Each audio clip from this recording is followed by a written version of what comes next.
since we've gotten Bron back, we haven't been as organized offensively. Too many random possessions. So, As it gets when Brooks is the guy to the purple and gold. Timeout call by JJ Redick. Not happy with what making the choice. And too often we have guys that don't want to make that choice. And it's pretty consistent who those guys are. And so Saturday practice, I told the guys, it's going to be uncomfortable. The meeting is going to be uncomfortable. I'm not doing another 53 games like this. JJ can never get respect because LeBron runs you. He hired you. Like, you're only there because of LeBron. The Los Angeles Lakers are imploding, and Christmas Day 2024 exposed everything ugly about this franchise. A 23-point blowout loss to the Houston Rockets. LeBron James suffered his worst Christmas Day defeat in his legendary career. Luka Doncic complained after every call. And JJ Redick, well, he went scorched earth on his own team. It's going to be uncomfortable. The meeting is going to be uncomfortable. I'm not doing another 53 games like this. JJ Redick just threw LeBron James under the bus without saying his name. And if you read between the lines, listened to the coded language, watched the body language in that post-game presser, this is a first-year head coach who's already lost his locker room. Or more accurately, he never had it to begin with. Let's break down what's really happening in Los Angeles, because this isn't just about basketball. This is about power. This is about respect.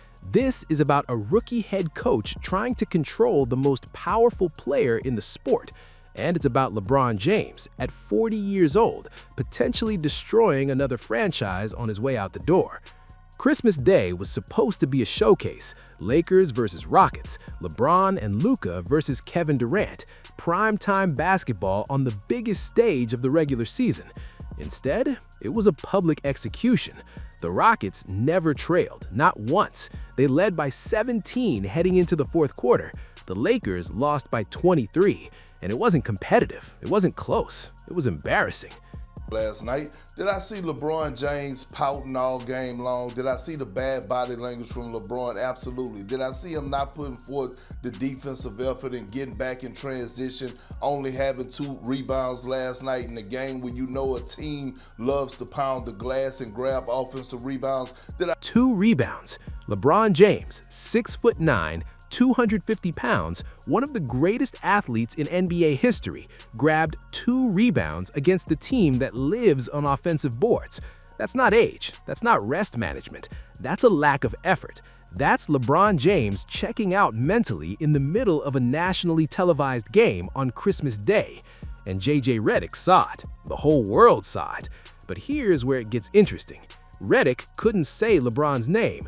He couldn't call out the king directly. So instead, he spoke in code. Listen to what JJ Redick said after the game. Really listen. I don't care enough right now. And that's the part that bothers you a lot.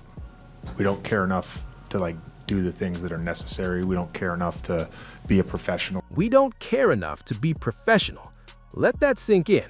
JJ Redick just told the world that his players, plural, aren't acting like professionals. This isn't about young guys. This isn't about fringe rotation players. When you talk about professionalism, you're talking about your stars, your leaders, your highest paid players. And then he said this. It's a matter of making the choice. And too often we have guys that don't want to make that choice. And it's pretty consistent who those guys are. Pretty consistent who those guys are. JJ Redick just told you he knows exactly who the problem is. He's been watching it all season. And now, after getting embarrassed on Christmas Day, he's had enough. But he still won't say the names. Why? Because you can't control LeBron James. You can't bench LeBron James. You can't find LeBron James. You can't do anything to LeBron James because LeBron James is bigger than you, bigger than the Lakers, bigger than the entire league. JJ Redick is a substitute teacher trying to discipline the principal's son, and everyone in that classroom knows it. Here's the uncomfortable truth that nobody in mainstream media wants to address. JJ Redick doesn't have the respect of his locker room. Specifically, he doesn't have the respect of LeBron James. JJ can never get respect because LeBron runs you. He hired you. Like, you're only there because of LeBron. Think about that dynamic. LeBron James, whether directly or indirectly, had a hand in JJ Redick getting hired. They co-hosted a podcast together. They're friends. They have a relationship that predates the coach-player dynamic. So when JJ Redick stands in front of the team and talks about effort, professionalism, and accountability, what's LeBron thinking? Is he nodding along? Or is he thinking, man, I got you this job. Who are you to lecture me? According to the follow-up press conference, JJ held a team meeting the day after Christmas. He called it recalibration and reconnection. He said the meeting was about listening to the players. To create a lineup, all you got to do, select a few player stats, pick more or less. That's literally it. After calling out his team for lack of professionalism, after saying guys aren't making the right choices, JJ Redick held a meeting where he listened to them, not the other way around. That's not accountability, that's damage control. That's a coach who just realized he overstepped, and now he needs to walk it back before he loses the locker room completely. This isn't the first time we've seen this. JJ Redick has been publicly calling out his team all season long. According to Kendrick Perkins, this is the 5th or 6th time Redick has gone to the media complaining about effort, professionalism, and consistency. Time this season that JJ has come out publicly calling his team out about the little things and the lack of effort. That is disturbing. That is frustrating. And why? If you have to keep saying the same thing over and over, guess what? Nobody's listening. Your message isn't landing. Your authority isn't respected. And that brings us back to LeBron. The Lakers started the season 10-4 without LeBron James. They were second in the Western Conference. They were playing fast, playing hard, playing with energy and purpose. Young guys were getting opportunities. Role players were thriving. Then LeBron came back, and suddenly the offense became stagnant. Possessions became random. Defensive rotations fell apart. The Lakers are now 19-15. They've lost 10 games this season, all by double digits. The average margin of defeat, 18 points or more. Even JJ Redick admitted it in his follow-up presser. Since we've gotten Braun back, we haven't been as organized offensively, too many random possessions, so, That's on me.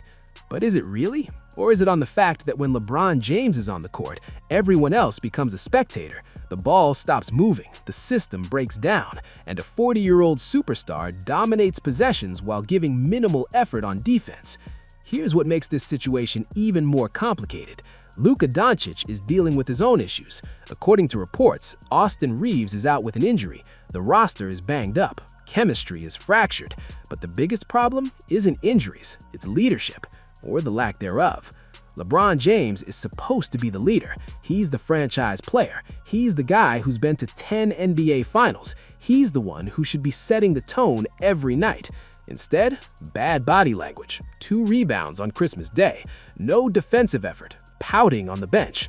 And Luka, complaining to the refs after every call, not getting back on defense, playing hero ball instead of running the system. These are your 2 best players. These are your leaders, and they're actively undermining your rookie head coach on national television. JJ Redick tried to address it without naming names. again, we just need our guys to be stars in their roles. Stars in their roles. That's code for LeBron and Luka need to buy in. They need to sacrifice. They need to play within the system instead of dominating the ball and freelancing. But how do you tell LeBron James to be a star in his role? How do you tell a 4-time champion, 4-time MVP to sacrifice his game for the good of the team, especially when he's the reason you have a job in the first place? You can't, and that's why the Lakers are falling apart. So who's really at fault here? Is it JJ Redick for not commanding respect? Is it LeBron for checking out? Is it the front office for putting together a flawed roster? The truth is, it's all of the above. But if we're being honest, the biggest problem is LeBron James. This is the same pattern we've seen before. Cleveland the second time, Miami near the end, the Lakers during the first championship run. LeBron dominates everything. The roster construction, the coaching hires, the offensive possessions, and when things go wrong, everyone else gets blamed. JJ Redick is trying to hold players accountable, but he's doing it in the most cowardly way possible, through vague public statements instead of direct confrontation. If you're gonna call someone out, put a name on it. Tell the world LeBron needs to rebound more. Tell the world Luka needs to stop complaining to refs. where's the accountability? Where is I got to coach them better. We got to practice harder. I got to coach them harder. I got to accept some responsibility. I got to lead them better. It's on me. We're going to get this fixed. Team's not playing hard enough. Team's not playing good enough. It starts with me. It starts at the top. We're going to get this fixed. I'm going to get this fixed. JJ Redick needs to look in the mirror. He needs to take ownership. And then, privately, in that locker room, he needs to sit down with LeBron James and have a real conversation about effort, leadership, and what this team needs to succeed. But will he? Can he? Does he even have the authority? The Lakers are 19-15. They're currently 5th in the Western Conference. They're still a playoff team, but they're trending in the wrong direction. Every loss is by double digits. Team chemistry is fractured. The coach is publicly frustrated. The stars aren't leading. And the scariest part? This could get worse, much worse. Austin Reeves is out. Role players are inconsistent. The Western Conference is loaded with young, hungry teams like Houston, Oklahoma, and San Antonio, teams that play with energy, effort, and cohesion. The Lakers have talent, but talent without leadership is just wasted potential. And right now, LeBron James is failing as a leader. JJ Redick is failing as a coach, and the entire organization is paying the price. Christmas Day was supposed to be a showcase. Instead, it was a warning, a glimpse into what happens when egos clash, effort disappears, and accountability becomes a buzzword instead of a standard. JJ Redick can keep calling out his team in press conferences. He can keep holding uncomfortable meetings. He can keep talking about professionalism and choices and recalibration. But until he has the courage to name names, until he sits down with LeBron James and demands better, nothing will change. The Lakers are broken, and the clock is ticking.